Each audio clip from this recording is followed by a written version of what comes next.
তুই আমার সাথে ছেলের বাড়ি যাবি, যাই করি তুই যা কইছিস সব মিথ্যা কথা কইছিস। আমার মেয়ের সাথে তোর কোনো প্রেম ছিল না। আপনি যদি আমার মাতৃ মাইরেও ফেলেন এ কথা আমি কব না। হয় আপনি আমার ভিসা দেবেন না টাকা দেবেন, পরের কথা আমি ভাবিয়ে দেখবো। তালি মর এদিকে আসলে কথা আছে। কি কথা? চাচা তাদের যে লোক মনে হচ্ছে টাকা অথবা ভিসা স্যারের সাথে বিদায় হবে না, আর মারতে মারতে যদি মরেও যায় তাহলে বিপদে পড়ে যাবে।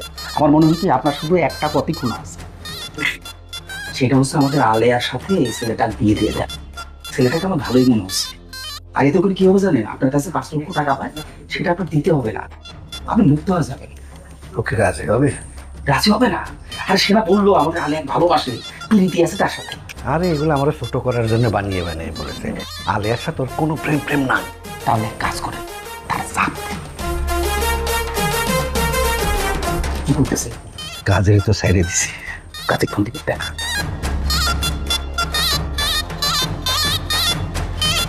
হ্যালো কাজী, কদ্দুর? দোকানে চা খাইতেছি। আর চা খাওয়া লাগবে না, আমার বাড়িতে এসে চা খান, তাড়াতাড়ি আসেন। আচ্ছা আচ্ছা। মারার সাহস থাকলে এতক্ষণে মারতো, ওর সাহস নেই।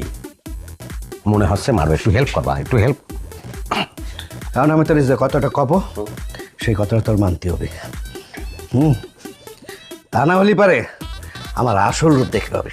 আপনার আরো রূপ আছে, সে রূপকে চুল আছে মাথায়। এই আর কি মারবি না, আজকে তোর কারণে আমার মায়ের বিয়েটা আমি, আমার মায়েকে এখন তোর বিয়ে করা লাগবে। অস্থির মকাম হাইরে মকাম অস্থির মকাম, অস্থির মকাম হাইরে মকাম অস্থির মকাম। ঠিক আছে, করবো না। আপনি বিপদে পড়েছেন, এত করে বলতেছেন, করি ফেলবো। এই এই আব্বা, তুমি এখন এসব কি করছো? ঠিকই করছি রে মা, আজকে তোরে যে কলঙ্ক দিছে, আমি তো তোরে ভালো কোনো জায়গায় বিয়ে দিতে পারবো না। আব্বা, তুমি পাগল হয়ে গেছো। এই লোককে আমি বিয়ে করব না। এর মতো ফালতু লোক আমি আমার জীবনেও দেখিনি। এই দেখেন, আপনার আব্বা আমার খুব করে রিকোয়েস্ট করেছে, সেই জন্য আমি রাজি হয়েছি। আপনি আমার সম্পর্কে এরকম একটা বাজে কথা আগের থেকে বলতে পারেন না। সে সম্পর্ক আমাদের আমার হয়নি, অধিকার হয়নি। আপনার বিয়ে হলে তারপরে আপনি করতে পারবেন, অসুবিধে নেই। এ ফালতু, আপনার সাথে আমার প্রেম ছিল কবে? আপনি মিথ্যা কথা বলে আমার বিয়েটা ভাঙিয়ে দিলেন কিসের জন্য? তাহলে আমি যখন আইসে কলাম যে আপনার আব্বার জন্যই আমার বিয়েটা ভেঙে গেছে, তার তো বিচার করলেন না। আর নিজের বিয়ে ভেঙে গেছে তা নিয়ে আর আফসোস হচ্ছে। হ্যাঁ, আমি যেটা করেছি আপনার উপকারের জন্যই করেছি, আপনি বোঝেননি। জানালা পর্দা ফাঁক করে তো ওই সওয়ালের দেখি, ওটা কি সওয়াল? এটা মেদা মারা সওয়াল, এটা এটা কি এটা ভয়ঙ্কর একটা বুকা, এটা কিরকম একটা সওয়াল। ওর তো কোনোদিনই বিয়ে হওয়া উচিত না, কাজে এসে গেছে। কাজে গেছেন যে তাদের বিয়ে পড়ান। আব্বা, আরে আব্বা, আপনি কি পাগল টাগল হয়ে গেছেন? আমি বিয়ে করতে পারবো, এই লোকটা আমি বিয়ে করতে পারবো না আব্বা। আর যেই লোক বিয়ের পরে বিদেশ চলে যেতে চায় তার সাথে আমি সংসার করবো না। আমি কোনোদিনই ওরে মারে ভাই একটু ধরে বসাম তিনি। আমি বিদেশ আমি কোনোদিনই যাবো না, আমি কোনোদিন যাবো না। আমি দেশকে ভালোবাসি, আমি দেশে থেকে যাবো।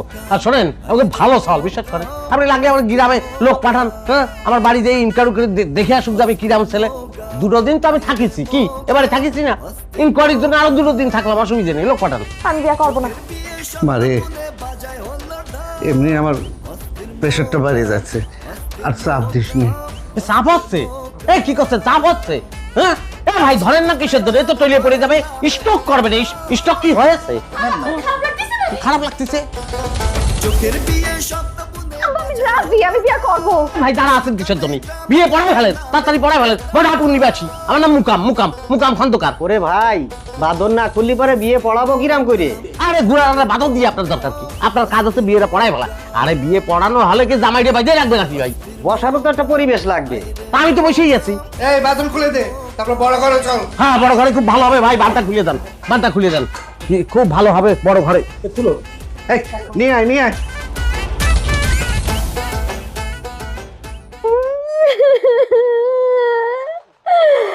ওরে আল্লাহ রে, আমার এত বড় ক্ষতি কিরাম করি হলো রে। জীবন আমি আর রাখবো না রে। কি বুঝতেছেন? কইতেছি কান্দার ভলিউমটা একটু কমাতে বলেন না, কথা বলতে পারতেছি না তো। এই যে মা, এই যে কান্নার ভলিউমটা একটু কমায় দাও। এই পুলিশ সাহেবের সাথে আমাদের কথা বলতে অসুবিধা হচ্ছে। এই আপনি তো কিরকম কথা কইছেন না?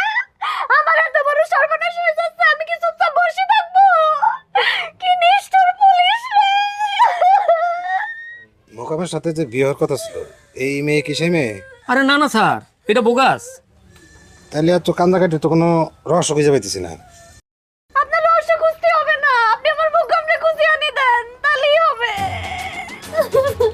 একটি মায়ে আমার মাথায় কিন্তু একটু রক্ত উঠে যাচ্ছে। তুই যা তো আমার বাড়ি থেকে, আমার বাড়ি থেকে তুই কলকাতা যা। আমি কাঁদতেছি আপনাকে শুননি, আর আপনি আমার বাড়ি থেকে দূর দূর করে বাইর করে দিচ্ছেন। থাকতাম না আপনাকে বাড়ি।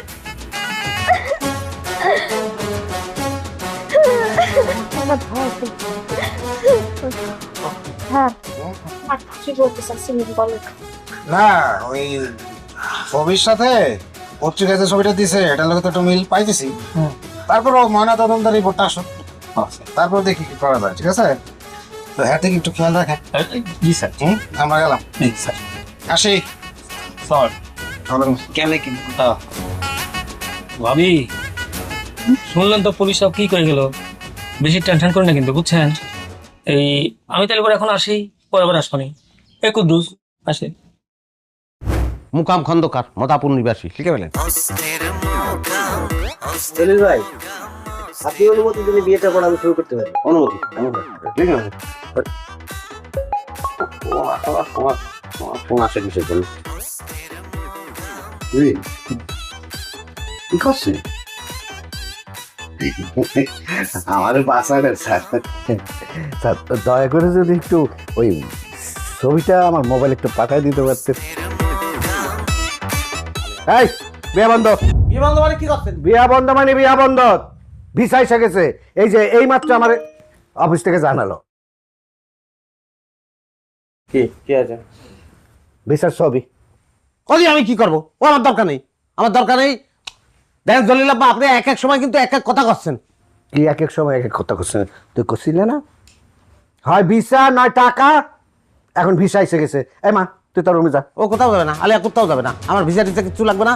আমার আলিয়া আমার বুকের মধ্যে বসে গেছে, এখন আমি কিছু করতে পারবো না। আমি তো বলেছি যে আমার ভিসা লাগবে না, আমি দেশ ছেড়ে যাবো না, কোথাও যাবে না। আলিয়া এখানেই থাকবে। কাজী সাহেব, মদাপুর নিবাসী নেন না কিছু। এই কাজী, তুমি যাও। তুই এখন আমার সাথে ওর যে বাড়িতে বিয়ে ঠিক হয়েছিল সে বাড়ি যাবে, গিয়ে ওদের সব কিছু বলবি।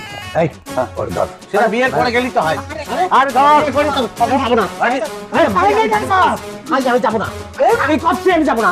না না, আমি ছেড়ে আমি বলেছি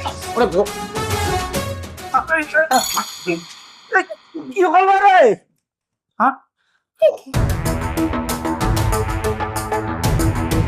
এসে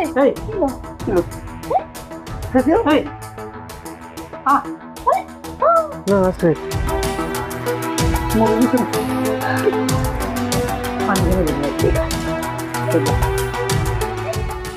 মোকাম, মোকাম, ও মোকাম, বাবা ওঠ।